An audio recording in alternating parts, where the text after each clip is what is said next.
Hi, everyone, and thank you so much for joining us today for Operation ElectroRAT. Now, I do need to tell you that this webinar is pre-recorded, but don't worry, we'll be coming back live at the end of this session. So make sure to write down any questions that you have and don't be shy about asking them. Now, my name is Elle Marquez, and I am the Linux and security advocate here at Intezer. And today I'm joined with one of my amazing colleagues, but I'm not one to speak for other people. So, amazing colleague, would you mind introducing yourself to everyone? Yeah, sure. My name is Avigayil Mechtinger, and I'm a security researcher in the research team here in Intezer. I mainly work on malware analysis and threat hunting. And for the last year, I've been focusing on Linux threats. You've had a really busy year from what I've seen. And I was wondering, would you be willing to share with everybody a little bit of what you've been up to? Yeah, sure. I mean, this year was full of interesting findings from my team and me. My latest research was about XMRig minor dropper, which is actually a worm. Before that, we released a blog regarding Stantinko proxy. And we've also found all kinds of APTs threats, Russian, North Korean, Iranian. And the most latest research by my teammate Joachim is about a new Golang version of Zebracy, which is a malware used by Sofacy, which is a Russian APT. So when you've been doing all this research, are you finding that we're seeing new trends, you're discovering a lot more things now than previously, or is this what's expected?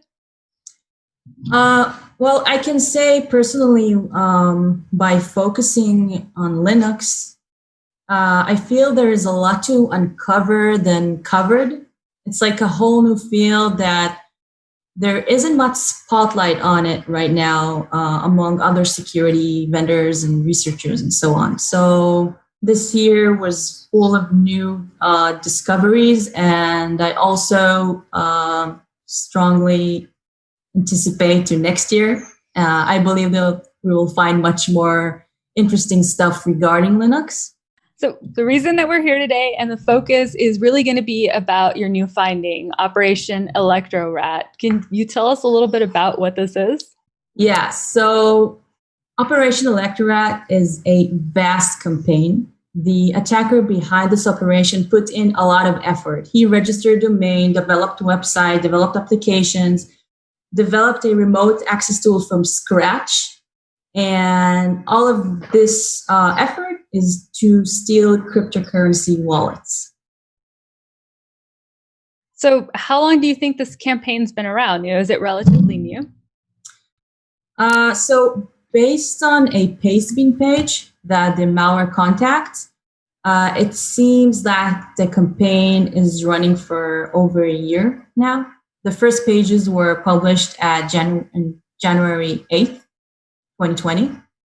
So this can give us some base about how long this campaign is running. Take it back a moment. Can you walk us through how this campaign was really organized? Sure. So the attacker behind the campaign, he developed like 3 fake companies. For each company, he developed a website and an application, which can be downloaded from the website.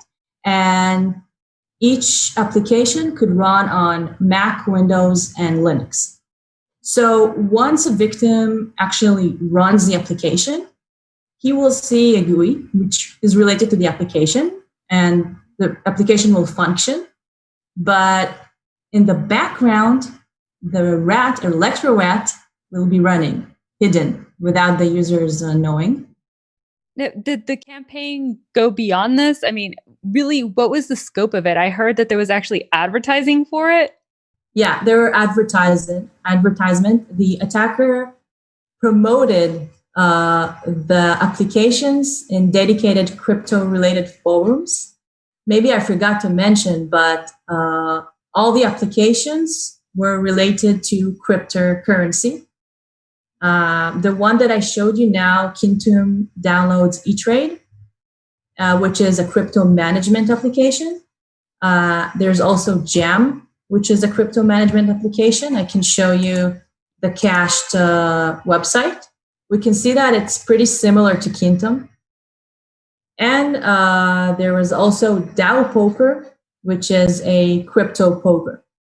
As for your question about advertisement, so the attacker promoted the applications in dedicated crypto forums.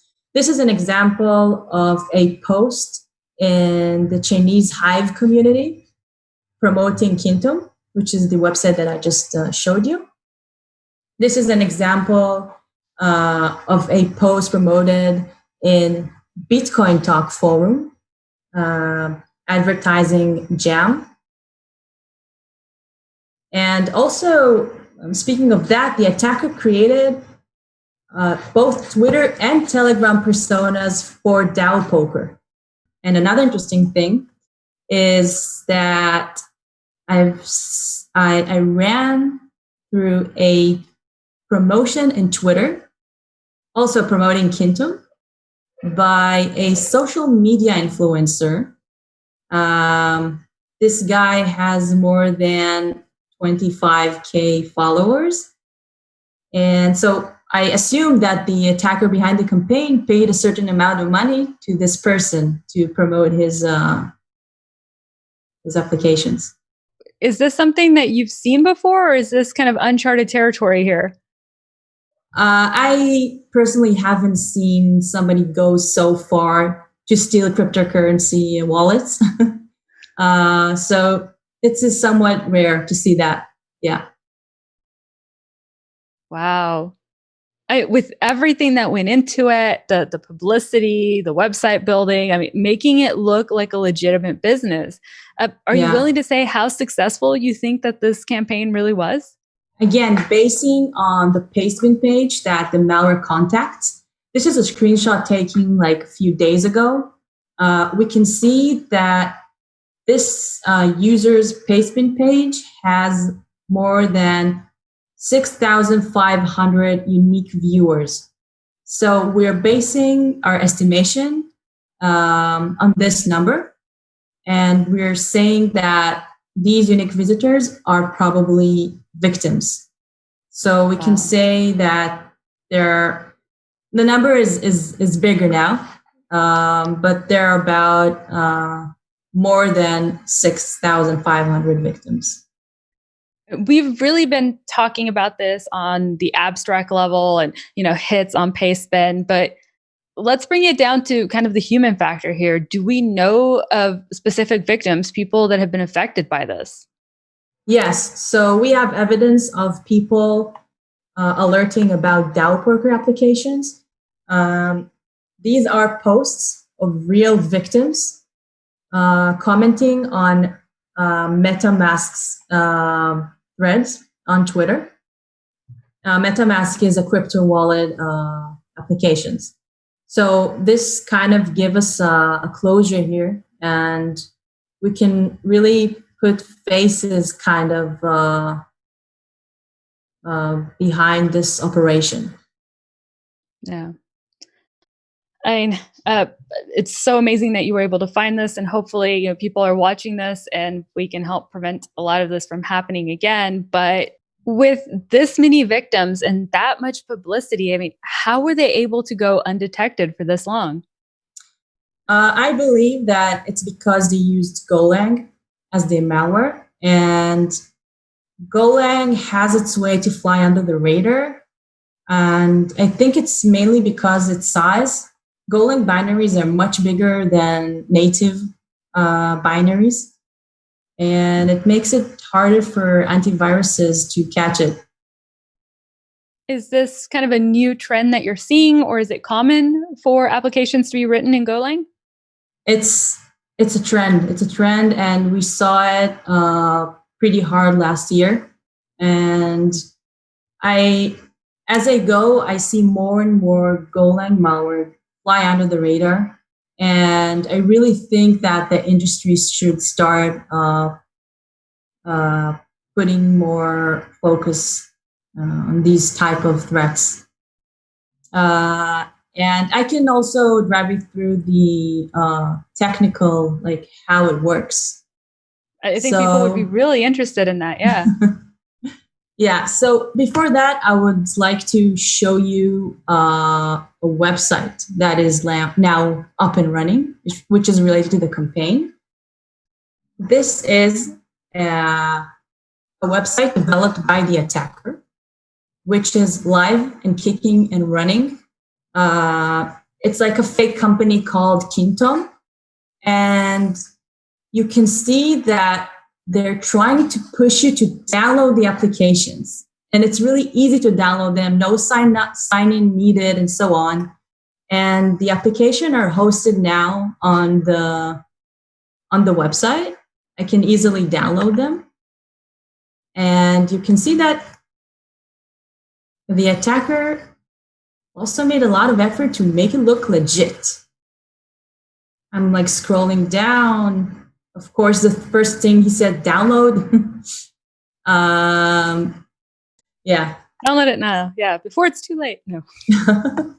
So we've seen the website. We've seen that the binaries can easily be downloaded from them. So this is an example of a GUI. What happens once the victim runs the Trojanized application. This is eTrader on Ubuntu endpoint infected by this malware.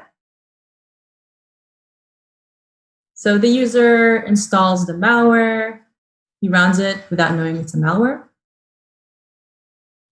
Just to show you the fake functions are actually, the fake applications actually function. So it looks like pretty legit. But in reality, ElectroRAT is running hidden. And this is a Dow Poker Windows. This is how Dow Poker looks, full functioning application. So in fact, once the victim runs these applications, he will see the GUI. He could interact with the GUI, the application's function. However, in the background, ElectroRAT, which is our malware written in Golang, will run. So the first thing that the malware will do is contact a pastebin page to retrieve the CNC. Then it will send a post request with all of the information of the victim's machine to this CNC. It will create persistence on the victim's machine for both Linux, Windows, and Mac. This is an example of persistence on Linux. And then it will initiate a WebSocket connection and will wait for commands from the CNC. These are examples of commands sent from the CNC to the victim's machine. Screenshot, for example, and get folder content. And for each of these commands, the malware has a corresponding functionality. And this malware, this rat is extremely intrusive. So above the functionality that I just showed you, like taking screenshot and upload folder content, it can also download files, execute console, take keylogs, and so on. So this is really an intrusive rat. No, I don't know why that made me laugh, because I'm thinking, yep, it truly is a rat in more ways than one, right? Yeah. Let's say I'm looking at this and I'm thinking, I'm one of the people that fell for this. Thanks for letting me know. Or I'm a company that thinks, what, this could probably be a big threat for our company. This might be in our network. What's the next step? What do I do to try to figure out if I've been affected? Yeah, so the next step that I recommend is understanding which code is running right now on your company's machines. And for that, the easiest product that I can recommend is Integer. Integer has a product for both Linux and Windows. For Linux, it's Integer Protect. And for Windows, it's the Endpoint Scanner. for people who haven't had the opportunity to get to know Inizur Protect or, Inizur Analyze, could you kind of show us exactly what it is that we would do, what information we would be getting from it? Sure. This is how it will look like in Protect. This is an alert. We can see the process tree, every details about the files, where the file is located in the file system, when was it executed. We also have a link to Inizur Analyze to get like further information about the threat. You can see how it looks like on runtime, and you can see the code, and we can see the process tree and understand from where it runs. And we can also terminate the process from within the alert. Oh, I do want to add, and maybe you can add to it too, that we're not trying to sell anyone anything because both of these have free community editions that people could use in order to look into this, right? Yeah. We will add a link to the video. Definitely. So if you have been infected, you should immediately delete and kill all processes related to this malware, including deleting the persistence services. And I recommend, after you believe that you have cleaned your machine, to run the scanners again, endpoint or Protect Sensor or any other product that you have, to verify that nothing malicious is still running on your machine. There's a lot to digest here. And, of course, hopefully people are going out and making sure that their environments are safe now. But do you have any final words, some final advice for everyone? As I said before, I believe Golang will stick. And I extremely recommend code reviews for that. And regarding the operation, I just wanted to say a few words that this is kind of this visual kind of summarize it all.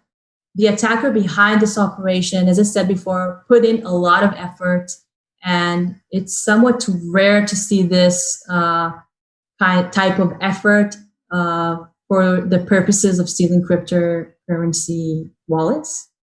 So I believe it's an interesting campaign to learn from. So just out of curiosity, we've kind of covered what it does, and why did you name it ElectroRAT? Because the fake applications are developed with Electron App Builder, and each of these applications contained the ElectroRAT inside. So this is why I decided to call it ElectroRAT. Okay, everyone, I'm sure that we have lots of questions and we want to make sure that we've left some time for it. So through the power of editing and the internet, we'll be with you in just a second to answer your questions live.